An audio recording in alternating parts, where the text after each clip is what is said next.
कौन कौन से बुखार शुरू हो जाएंगे। डेंगू का बुखार शुरू हो जाता है, मलेरिया का बुखार है, चिकनगुनिया।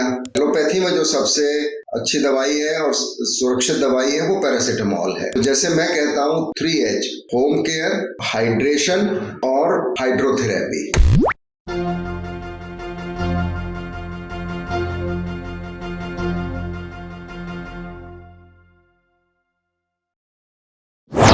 मैं जब हॉस्पिटल ओपीडी में था, ओटी में सुबह मैं पहुंचा जब ऑपरेशन करने के लिए, तो मेरे जितने भी साथी थे सब लोग, नर्सेस, डॉक्टर्स कहने लगे कि बहुत सारे लोगों को फिर से वायरल बुखार हो रहा है। जो मेरे को जानते हैं उन्होंने फ़ोन किया कि उनको 4 दिन से बुखार हो रहा है, कुछ टेस्ट कराने चाहिए उनको जुकाम है, सिर में दर्द, बुखार, और 4 दिन हो गए सर्दी लग के बुखार आता है। जो जिस तरह के तापमान है बाहर, जिस तरह की ह्यूमिडिटी है, उसमें ये बुखार कॉमन होते हैं। और ये जून से ये जो बुखार का सीज़न है शुरू होता है। बहुत गर्मी होती है उसमें तो मच्छर मर जाते हैं, लेकिन जब गर्मी कम होने लगती है, नमी हो जाती है हमारे चारों तरफ बरसात के मौसम में, जिसको हम ह्यूमिडिटी कहते हैं, और टेम्परेचर्स उतने ज़्यादा नहीं होते, तो उसमें फिर मच्छर पनपने लगते हैं। कौन कौन से बुखार शुरू हो जाएंगे जून के बाद। डेंगू का बुखार शुरू हो जाता है, मच्छर के काटने से होता है। इसके बाद एक मलेरिया का बुखार है, वो भी मच्छर के, दोनों अलग अलग मच्छर के काटने से होते हैं लेकिन मच्छर की वजह से होते हैं।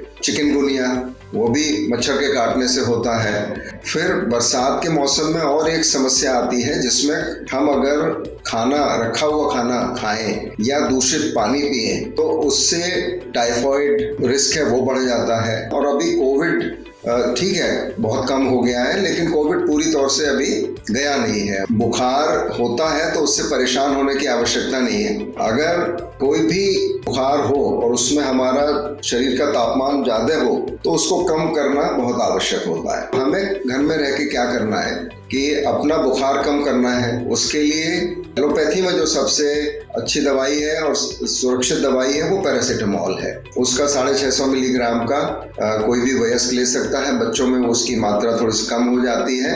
बुखार को कम करना बहुत आवश्यक है बच्चों में, और हमारे जो वरिष्ठ नागरिक हैं उनमें, और सभी में।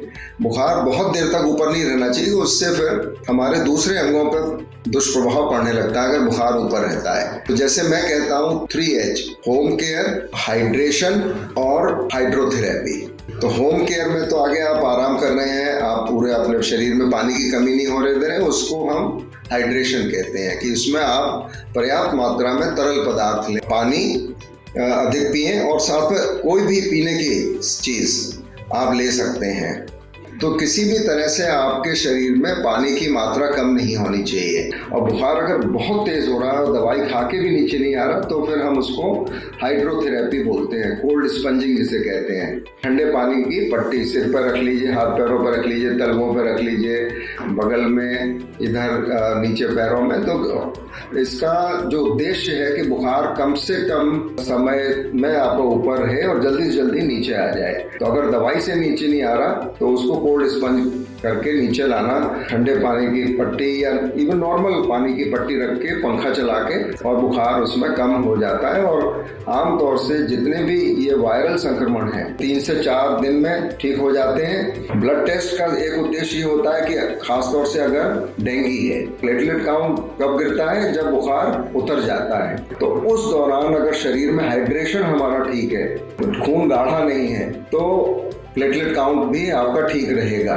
लेकिन कुछ लोगों को, क्योंकि डेंगू भी 3 प्रकार का होता है, एक तो डेंगू माइल्ड डेंगू है, दूसरे मॉडरेट डेंगू है जिसमें थोड़ा प्लेटलेट काउंट गिरा, एक हेमरेजिक डेंगू होता है जो गंभीर हो जाता है, और उसमें तो फिर अस्पताल जाना ही पड़ता है। इसलिए उसको न बनने देने के लिए बचाव के उपाय हैं कि हम अपने शरीर में पानी की कमी ना होने दें, हाइड्रेशन पूरा रखें जिससे प्लेटलेट काउंट न गिरे।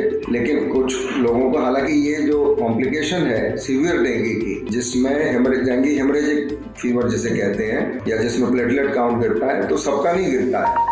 कुछ लोगों में होता है और कुछ लोगों में ही ये गंभीर होता है। उन लोगों को फिर हॉस्पिटल में जाने की आवश्यकता होती है, भर्ती रहने की, प्लेटलेट भी चढ़ाने पड़ते हैं और आईसीयू में भी भर्ती कुछ लोगों को होना पड़ता है, बहुत कम लोगों को, 1% लोगों को। लेकिन वो जैसे कोविड में भी ऐसे ही है कि 1% लोगों को गंभीरता होती है निमोनिया की, तो उस फिर अस्पताल में जाके भर्ती होने की आवश्यकता होती है। अधिकतर वायरल बुखार घर में रह के ठीक हो जाते हैं। धन्यवाद।